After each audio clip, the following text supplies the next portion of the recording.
دیکھیں heart of darkness جو ہے نا وہ کالونیل ناول ہے. کالونیلزم میں کیا تھا کہ اس کے اندر دکھایا گیا ہے کہ برٹشرز نے نائجیریا کو اور تھرڈ ورلڈ کنٹریز کو کیسے کالونائز کیا. ٹھیک ہے, کن بیسس پہ کالونائز کیا. آبویسلی اگر وہ جاتے کسی بھی ٹیریٹری پہ تو ان کو کس طریقے سے اجازت ملتی کہ کوئی بھی ملک ان کے لیے اپنے بارڈرز اوپن کر دے اور ان کو اپنے وہاں پہ جگہ دے دے.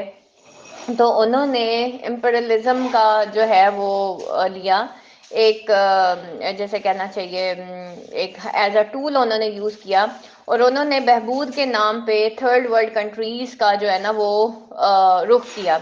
اور ان کا پیچھے ان کے کیا مقاصد تھے, سمپلی یہ تھا کہ وہ یہ چاہتے تھے کہ ہمیں چیپ لیبر مل جائے, چیپ لینڈ مل جائے اور را مٹیریل مل جائے. یعنی کہ یہ ایڈورڈ سائڈ نے بھی کہا تھا کہ westward hungry for cheap labour, raw material and land.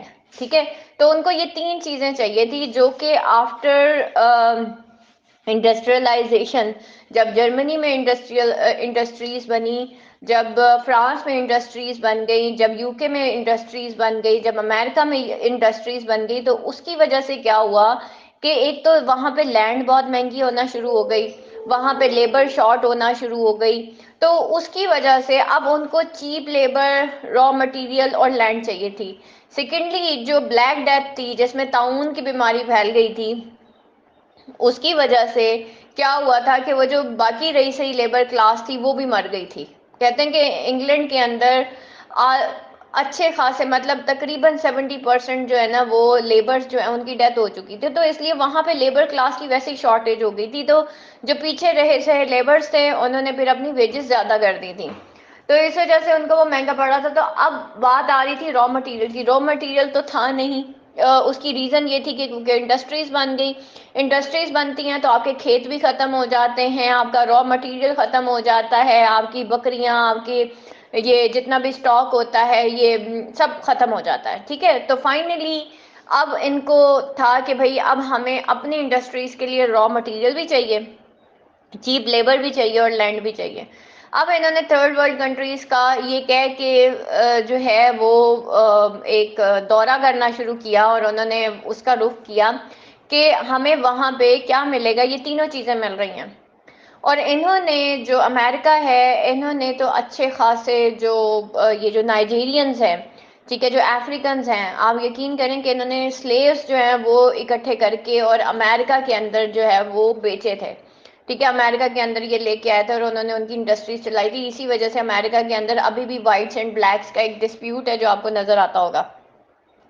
اس کے بعد آپ نے بات کی کہ اب اس کے اندر کالونیل جتنے بھی ناولز ہیں, ٹھیک ہے, اس کے اندر یہی چیز دکھائی جاتی ہے کہ کیا بروٹیلٹی اور کس طریقے سے انہوں نے پھر ان کو ایکسپلائٹ کیا, وہاں کے لوگوں کو ایکسپلائٹ کیا, ان کے اوپر جس طریقے سے ظلم ہوا, اس کی لینڈ کو کیسے ایکسپلائٹ کیا گیا, ان جگہوں کو کیسے ایکسپلائٹ کیا گیا صرف اپنے فائدے کے لیے. اس کے بعد بات آ جاتی ہے تھنگس فال اپارٹ کی, جو کہ ایک پوسٹ کالونیل ناول ہے. یعنی کہ پوسٹ کالونیل ناول کا مطلب یہ ہے کہ کالونائزیشن کے بعد اس ایرا وہ جو لوکیشنز تھیں جو کہ تھرڈ ورلڈ کنٹریز تھے ان کے ساتھ کیا ہوا. ٹھیک ہے, یعنی کہ اس کے آفٹر ایفیکٹس کیا تھے. یہ اگر چلے بھی گئے تھے, واپس چلے گئے تھے, تو پیچھے کیا رہ گیا, یا پھر ایسا کیا ہوا جو پیچھے یہ چھوڑ گئے. ایکچولی جب یہ آئے تھرڈ ورلڈ کنٹریز کے اندر آئے, جیسے ہم ٹوائلائٹ ان دہلی میں بھی دیکھتے ہیں یا تھنگس فال اپارٹ میں دیکھتے ہیں, تو انہوں نے اپنے آپ کو وائٹس کا اور ہمیں انہوں نے بلیکس کا, ٹھیک ہے, یہ بیسیکلی اپنے آپ کو وائٹس کہتے ہیں اور ہمیں نان وائٹس کہتے ہیں. ان کا یہ کلیم ہے کہ جو ان کا کلچر ہے that is much more stronger than your culture. یعنی کہ تھرڈ ورلڈ کنٹریز جتنے بھی ہیں کیونکہ وہ غریب ہیں, ادھر انڈسٹریز نہیں ہے, ویل ڈیولپ نہیں ہے, تو یہ کہتے ہیں کیونکہ تمہارا کلچر جو ہے نا وہ ویک ہے, اس وجہ سے تم ترقی نہیں کر پاتے. تو فائنلی انہوں نے سب سے پہلے جو ایک ہاتھ رکھا وہ کلچر کے اوپر رکھا. مسلمانوں کی سرزمین پہ آئے تو مسلمانوں کا کلچر تباہ کر دیا. انہوں نے ہمیں بھی یہی کہا کہ دیکھو تم جو مسلمان ہو تم لوگ ایک ویک کلچر سے تعلق رکھتے ہو. یا افریقہ میں گئے, افریقنس کو بھی انہوں نے یہی کہا کہ تم ایک ویک کلچر سے تعلق رکھتے ہو. تو ہمارا ایجوکیشنل سسٹم کے تھرو اور جو ایک عدالتی نظام جو ہے اس کے تھرو انہوں نے کیا کیا کہ سارا برٹش ایک نظام قائم کر دیا تاکہ لوگوں کے مائنڈز کو مینپولیٹ کیا جا سکے. اس کی وجہ سے کیا ہوا کہ جو پرانی جنریشن تھی وہ تو اپنے ریلیجن کے ساتھ اسٹک تھی.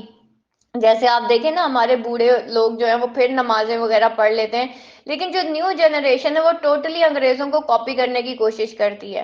وہ کیوں کرتی ہے؟ وہ اس وجہ سے کرتی ہے کہ بھائی انہوں نے تو ہمیں ہمارا کلچر ہی ویک کر کے دکھا دیا. اب ہم ان کی لینگویج کیوں سیکھتے ہیں؟ آپ خود سوچیں نا.